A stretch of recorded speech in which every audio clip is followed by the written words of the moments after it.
البارحة صدر حكم معناها بسجن مريم الدباغ 4 أشهر مع النفاذ بطبيعة الحال. وقع تداول هذا الخبر فعلا. التعليق اللي صايرة حنان العش اللي رفعت القضية ومحاميها أحمد بن حسان أسقطوا الدعوة. علاش تحكمت ب4 أشهر؟ إجابة حبينا ناخذوها من مصادر مطلعة، وأحمد بن حسان الأستاذ أحمد بن حسان موجود معنا على الخط مشكورا. أستاذ أحمد بن حسان شكرا لك على تلبية دعوتنا. أهلا وسهلا، مرحبا بك حاتم وبرحمة وكل مستمعي الإذاعة.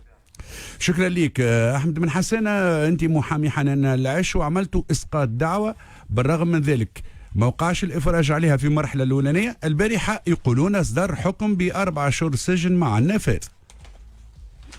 صحيح، هي البارح تعرضت على الدائرة الجناحية بالمحكمة الابتدائية بتونس للمحاكمة بعد أن كانت قد احتفظ بها في مرحلة أولى، ثم صدرت في شأنها بطاقة إيداع في مرحلة ثانية.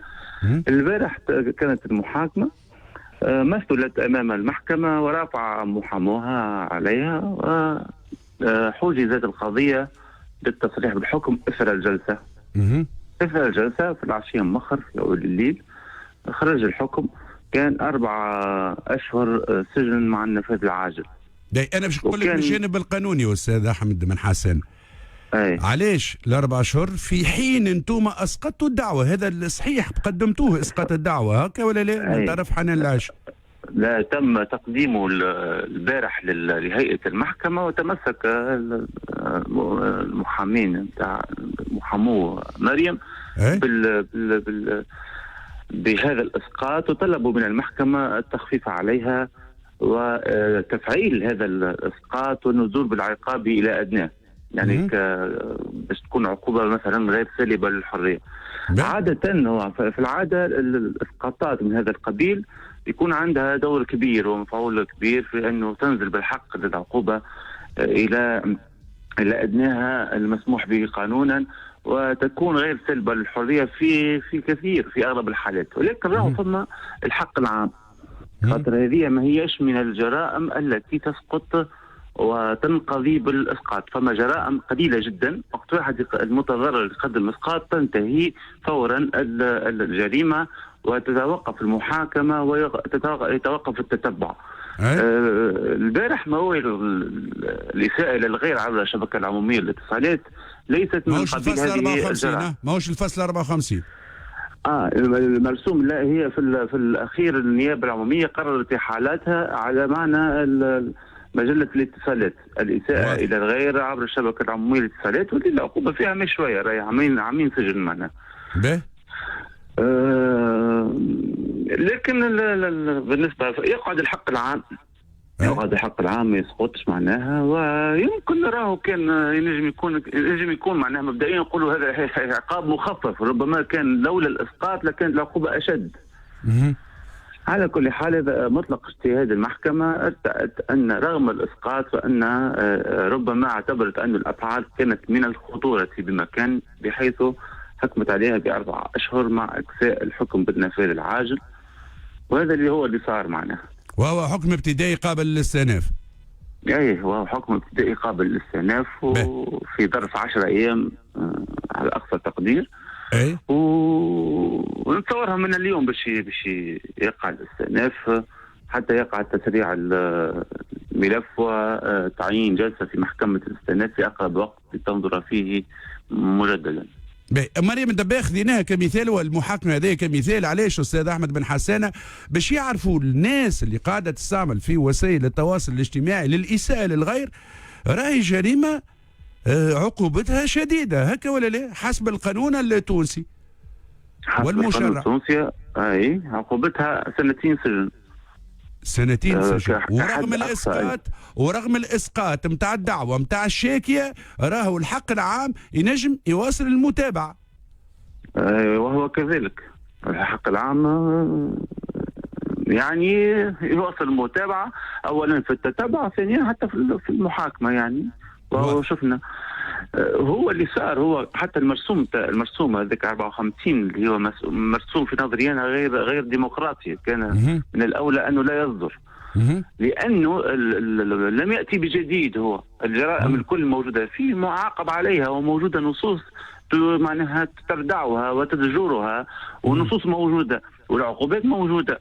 اللي صار طيله العشريه الماضيه وبعد الثوره يعني صار كي نوع من التسيب، واش قال لي واش قلت لك حريه التعبير، والناس الكل تطعن في الناس الكل وتشوه في سمعه الناس الكل وتلفق للناس الكل، وولات الحكايه. والمحاكم وقتها ما رغم اللي هذا ينص على عامين سجن، المحاكم تعطي خطيه وتعطي شهر وتعطي كذا، واحيانا عدم سماع الدعوه، فهمت؟ فربما هكا التسيب على مستوى يعني او التوجه القضائي في انه ما يكونش فما ردع كبير في المواضيع هذه، يترتب عليه انه ساب الماء على البطيخ كما نقولوا بالدارجه. كانوا هذا المرسوم تاع 54 وفات، كانوا التصفيره صارت، وفات الريكرياسيون، وفات الفسحه، كهو باش نرجع ردوا بالكم للعباد اللي تسمع فينا وتستعمل مواقع التواصل الاجتماعي للاساءه للغير، ردوا بالكم. نختم بحويجه برك قبل ما نجي لخليفه، كان عنده سؤال استاذ احمد بن حسان، علاش الزربه هذه بسرعه؟ على خاطر هي معروفه اسمها مريم الدباغ، ولا بامكان اي مواطن زاد نسرع في محاكمته بالشكل هذا؟ فما مواطنين يستناو في الحكم عندهم عام وعامين، شلون اللي صار بالضبط؟ لا، حكاية الإسراع هذه تتوقف على بعض المسائل، معناها العناصر.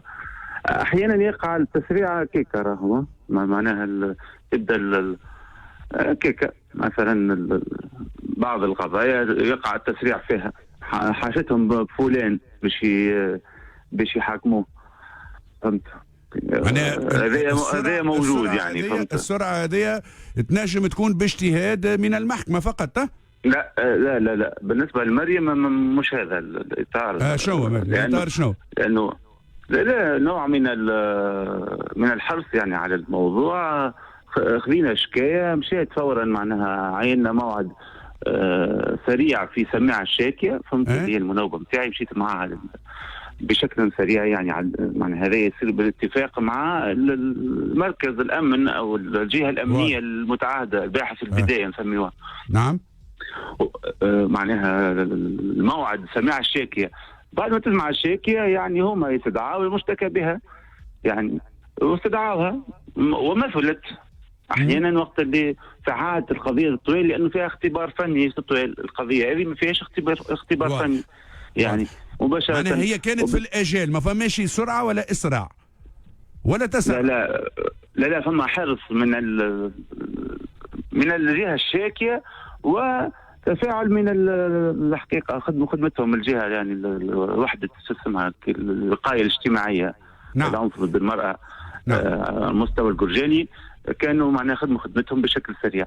نعم. خليفه نخدم يعني مش لانها اسمها مريم الدباغ ولا فما نحبوا نعرف، نقول لك شيء معروفه ولا حاجه، هذاك علاش تسرع عوده. لا مش صحيح، قانونا وضحت لنا، يعطيك الف صح. خليفه نختم معك. انا حبيت على الاساءه عبر مواقع التواصل الاجتماعي، لانه ثم مشكل هو في الاثبات. يقال هل هي وثيقه اثبات؟ واحد يعمل ستاتيو يقول لك لا مش نتاعي انا، هو في بروفيل او شنو او كذا، ولا حتى الفيديو يقع التثبت تقنيا من الاصوات ام لا؟ لانه مثلا في قضايا الارهاب وغيره تاخذ وقت ويقع التثبت.